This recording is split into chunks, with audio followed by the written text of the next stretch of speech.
Assalamualaikum warahmatullahi wabarakatuh.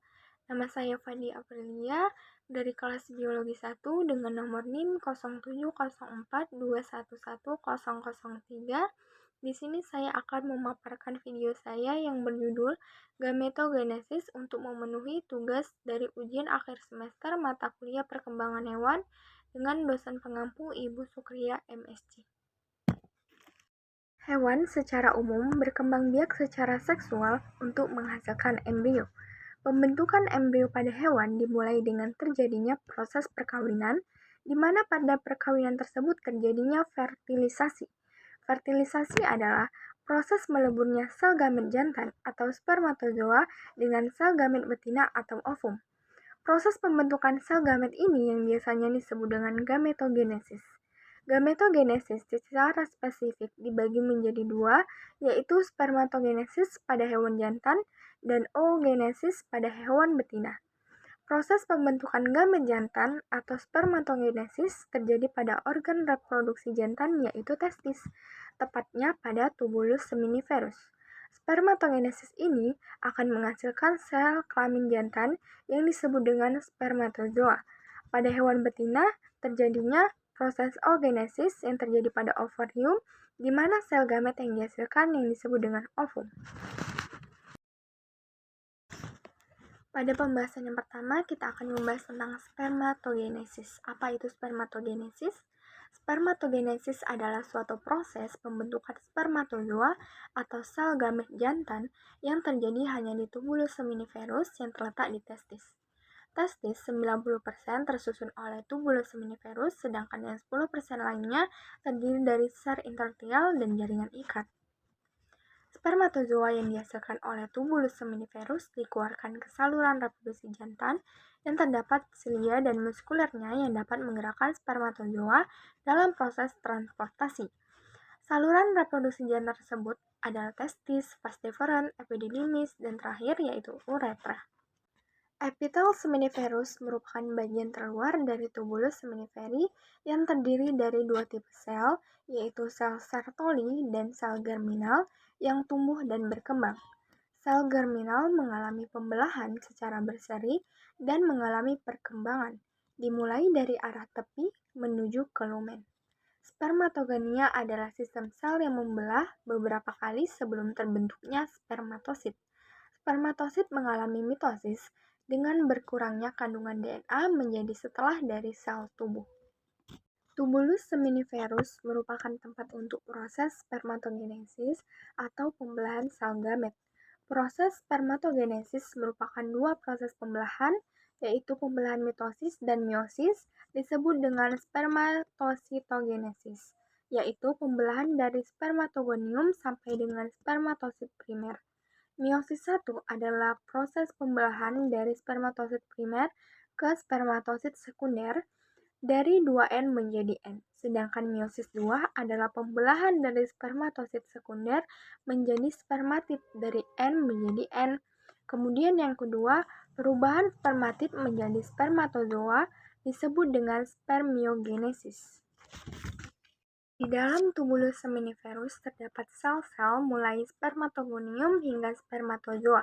Selain itu juga terdapat sel Sertoli yang secara umum disebut berfungsi memberi makan spermatozoa, akan tetapi sebetulnya berfungsi sebagai blood tester barrier, penghasil hormon inhibin dan aromatisasi hormon testosteron menjadi estradiol atau estrogen. Sedangkan di antara tubulus terdapat sel intertial yang diantaranya terdapat sel Leydig. Sel Leydig berfungsi menghasilkan hormon testosteron yang selain berfungsi untuk proses spermatogenesis juga berfungsi di dalam pematangan spermatozoa dalam epididymis atau dalam bentuk dihidrotestosteron dan meningkatkan libido untuk mengawini betina. Spermatogenesis akan mulai terjadi pada saat hewan mengalami dewasa kelamin. Pada hewan yang baru lahir belum terjadi spermatogenesis. Spermatogenesis gamet jantan terbentuk dari proses pembelahan spermatogonium yang merupakan sel diploid atau 2N. Spermatogonium ini akan membelah secara mitosis menjadi spermatosit primer yang tidak diikuti pembelahan kromosom. Spermatosit primer ini akan mengalami pembelahan meiosis menjadi spermatosit sekunder, kemudian menjadi spermatid. Pada bentuk spermatid, sel sudah dalam bentuk haploid atau N. Spermatid yang terbentuk kemudian akan mengalami proses diferensiasi yang kemudian terbentuklah spermatozoa. Adapun proses ataupun tahapan spermatogenesis dibagi menjadi dua, yaitu spermasitogenesis, yaitu tahap awal dari spermatogenesis yang diawali dari pembelahan spermatogonium hingga menjadi spermatid. Kemudian tahap yang kedua disebut dengan spermiogenesis, yaitu tahapan dari spermatid menjadi spermatozoa dewasa yang mengalami proses metamorfosa. Pembentukan dari bentuk spermatid yang berupa sel bulat dengan inti di tengah disertai dengan organel di sitoplasma menjadi sel spermatozoa dengan bagian-bagian berupa kepala, leher, dan ekor yang akan mengalami tahapan diferensiasi yang berupa yang pertama adalah tahapan kondensasi kromatin inti, yang kedua pembentukan akrosom yang menutupi lebih dari setengah permukaan inti, pembentukan aparatus Golgi berubah menjadi akrosom, kemudian akrosom mengalami kondensasi atau pemadatan yang membentuk kepala sperma sesuai dengan spesies hewannya. Kemudian yang ketiga yaitu pada tahapan sentriol memanjang membentuk ekor dan mitokondria berpindah diikuti sebagian besar sitoplasmanya. Setiap spermatogonium akan menghasilkan 4 spermatozoa muda. Spermatozoa yang masih muda memiliki protoplasmic droplet yang terdapat pada bagian leher yang akan menghilang setelah mengalami maturasi di epididymis. Hal ini yang menjadikan pembeda antara spermatozoa yang masih muda dengan spermatozoa yang sudah dewasa. Spermatozoa secara umum terdiri dari beberapa bagian, di antaranya yaitu ada kepala yang di dalamnya mengandung nukleus, DNA, sentriol, dan enzim-enzim yang berfungsi untuk membantu menembus lapisan-lapisan ovum saat terjadinya fertilisasi. Leher yaitu bagian yang di dalamnya mengandung mitokondria sebagai tempat penghasil energi yang akan digunakan untuk motilitas yang diperankan oleh ekor spermatozoa. Spermatozoa yang sempurna dapat dilihat dari bentuknya. Bentuk spermatozoa yang sempurna merupakan sel yang memanjang yang terdiri dari kepala yang tumpul yang di dalamnya terdapat nukleus atau inti dan ekor yang mengandung aparatus untuk bergerakkan sel. Pada kepala terdapat akrosom yang memiliki struktur dinding yang rangkap yang terletak di antara membran plasma bagian anterior nukleus. Leher menghubungkan kepala dan ekornya atau flagella yang dibagi lagi menjadi bagian tengah, pokok, dan akhir yang bagian-bagian tersebut mempunyai struktur yang berbeda. Pembahasan selanjutnya kita akan membahas mengenai morfologi dari spermatozoa. Spermatozoa pada masing-masing spesies mempunyai ukuran yang berbeda-beda akan tetapi bentuknya hampir sama. Perbedaan dari ukuran dan bentuk spermatozoa dapat kita lihat dari gambar di samping. Kita akan membahas satu-satu mengenai morfologi dari spermatozoa. Yang pertama ada kepala spermatozoa. Bentuk utama dari kepala spermatozoa adalah oval, tumpul, mengandung nukleus dengan kromatin yang padat sekali. Kromatin terdiri dari DNA yang kompleks dari protein dasar yang dikenal sebagai protamin sperma. Jumlah kromosom spermatozoa adalah haploid atau setengah dari sel somatik. Sel spermatozoa yang haploid ini dihasilkan dari pembelahan secara meiosis sel yang terjadi selama pembentukan spermatozoa atau proses spermatogenesis. Selanjutnya ada akrosom. Bagian anterior akhir dari inti spermatozoa dibungkus oleh akrosom tipis. Lapisan membran yang menutupi ini terbentuk pada saat proses pembentukan spermatozoa. Pada akrosom berisi beberapa enzim hidrolitik antara lain proakrosin, hidrogenase, esterase, dan asam hidrolase yang dibutuhkan pada proses fertilisasi. Bagian ekuator akrosom merupakan bagian yang penting pada spermatozoa. Hal ini dikarenakan karena bagian anterior pos akrosom ini yang mengawali penggabungan dengan membran osit pada saat proses fertilisasi. Akrosom terdiri dari apikal, prinsipal, dan bagian ekuatorial. Membran bagian luar pada bagian apikal dan prinsipal segmen disebut dengan akrosom luar. Juga terdapat bagian hubungan dalam akrosom yaitu membran dalam dan membran luar dengan inti plasma membran. Selanjutnya bagian ekospermatozoa. Ekor spermatozoa dibagi menjadi leher, bagian tengah, pokok, dan akhir. Leher menghubungkan potongan bagian basal plate, bagian posterior, dan bagian terbawah dari nukleus. Bagian basal plate pada bagian leher berlanjut sampai akhir dengan 9 serabut kasar yang mengeras pada seluruh bagian ekor. Inti bagian tengah pada ekor bersama dengan seluruh bagian ekor membentuk aksonema. Aksonema ini terdiri dari 9 pasang mikrotubulus yang tersusun di sekitar pusat filamen. Pada bagian tengah, susunan mikrotubulusnya adalah 9 plus 2 yang dikelilingi oleh 9 serabut kasar padat yang berhubungan dengan 9 pasangan aksonema. Aksonema dan fiber yang padat pada bagian tengah sekelilingnya dibungkus oleh mitokondria. Pembungkus mitokondria ini tersusun berupa pilihan yang mengelilingi serabut longitudinal ekor. Mitokondria menghasilkan energi yang dibutuhkan untuk pergerakan spermatozoa. Pembungkus mitokondria berakhir pada analos. Selanjutnya mengenai metabolisme dari spermatozoa. Karakter motilitas atau pergerakan dari spermatozoa memudahkan dalam melihat kondisi fisiologis spermatozoa. Tetapi motilitas dengan sendirinya bukan identik dengan kemampuan dalam memfertilisasi. Adapun energi yang dibutuhkan untuk motilitas diperoleh dari persediaan intraseluler dari ATP.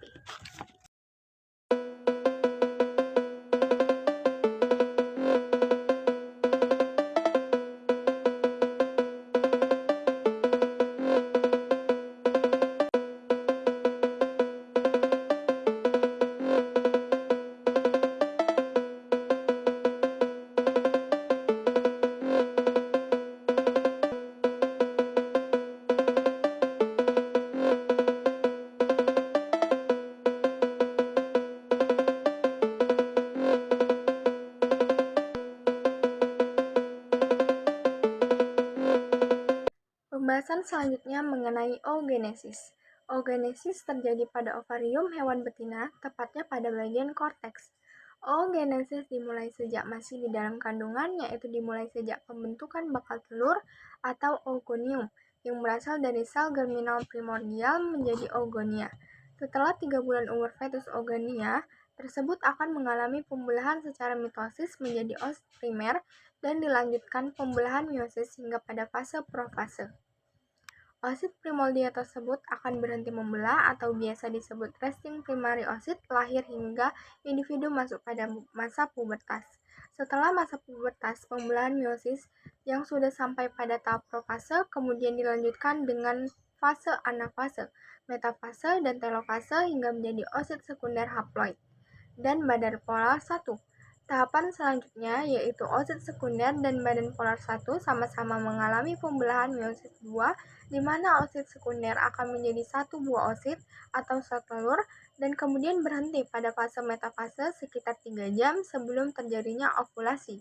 Selain itu dihasilkan pula satu buah badan polar 2, sedangkan badan polar 1 setelah pembelahan meiosis 2 akan berubah menjadi 2 buah badan polar 2 sehingga pada setiap oogenesis akan menghasilkan satu buah sel telur dan 3 badan polar yang akan mengalami degenerasi.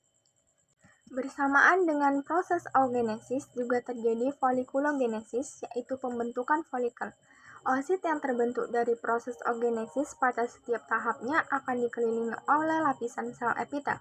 Pada saat oosit primer hanya terdapat satu lapis sel epitel atau granula disebut dengan folikel primer dan sudah terbentuk lapisan zona pellucida.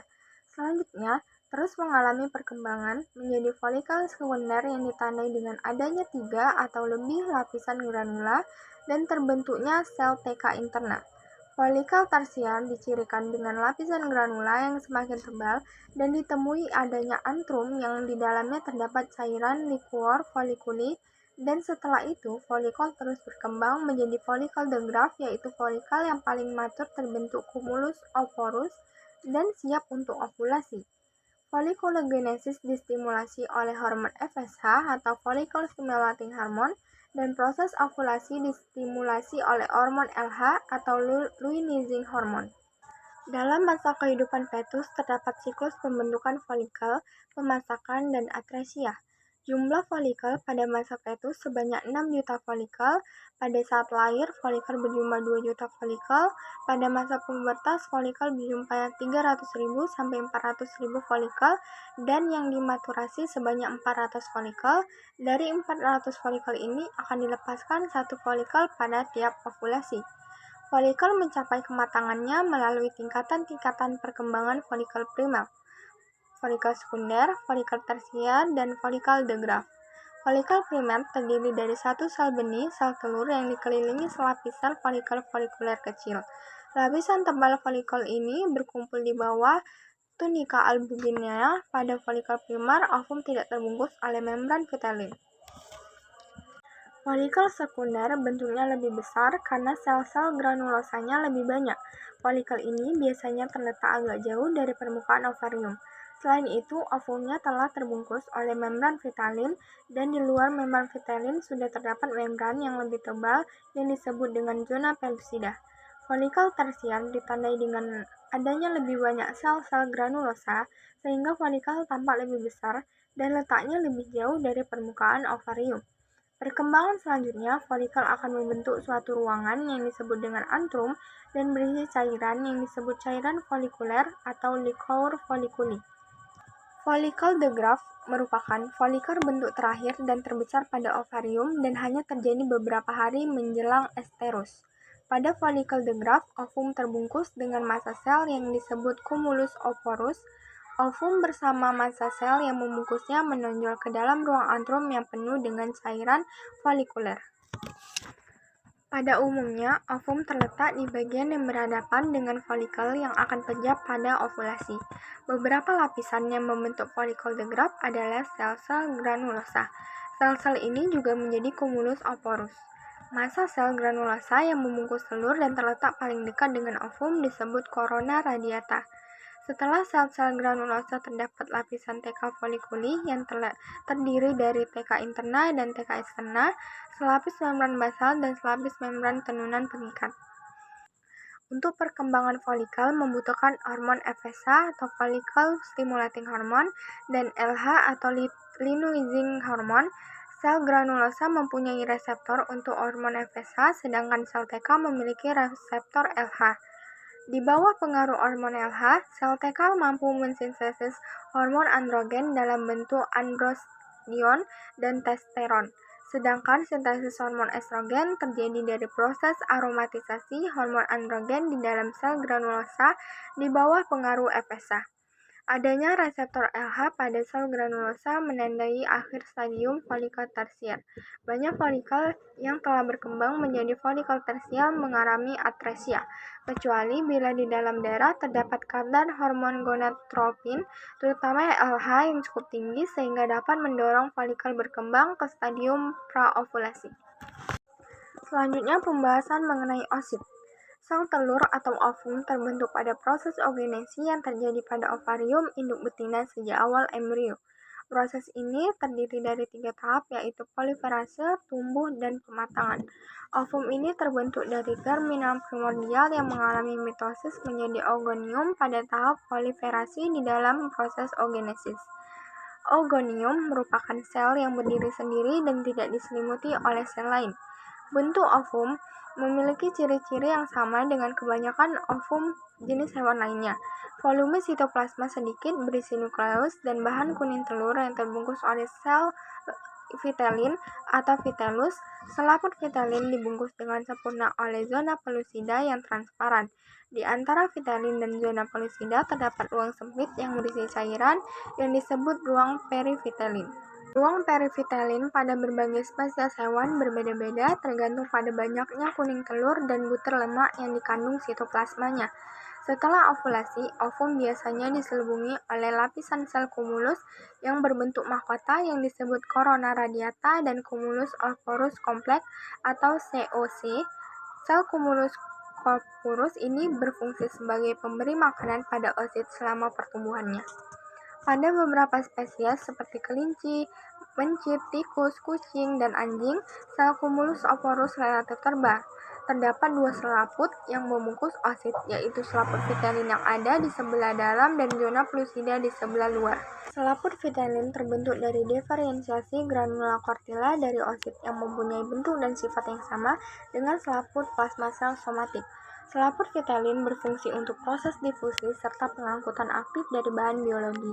Zona pellucida merupakan selaput yang homogen dan semi-permeabel, terbentuk dari glikoprotein yang berfungsi sebagai pelindung osit dan absorpsi selektif terhadap ion-ion organik serta zat-zat metabolik seperti perubahan fisika, kimia yang terjadi sewaktu ovulasi.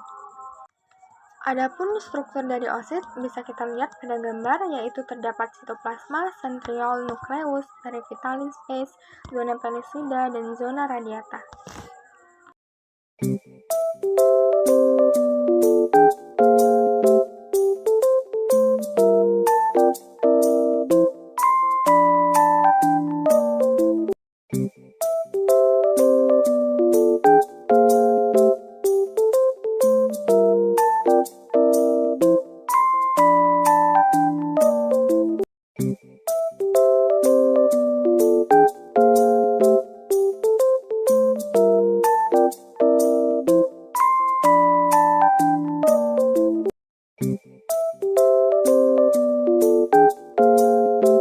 Sekian pemaparan video dari saya, semoga bermanfaat. Apabila ada salah dan kata, saya mohon maaf. Billahi taufiq wal hidayah. Wassalamualaikum warahmatullahi wabarakatuh.